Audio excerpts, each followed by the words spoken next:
আমরা কীর্তন করছি, এই বসাটা কিন্তু একটা ভক্তি। প্রথম ভক্তি, ৬৬ প্রকার ভক্তির মধ্যে মহাপ্রভু ৯টা ভক্তিকে তিনি প্রাধান্য দিয়েছেন, একসাথে বলা হয় নববিধা ভক্তি। এই নববিধা ভক্তি প্রথম ভক্তিটার নামই হলো শ্রবণ, যে ভক্তির মধ্যে আপনারা বসেছেন। দ্বিতীয় ভক্তির নাম কীর্তন।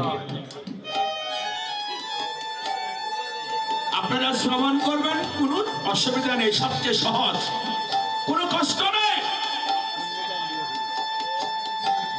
কিন্তু কষ্টটা ওই জায়গায় যে নীরবতা পালন করে শোনে।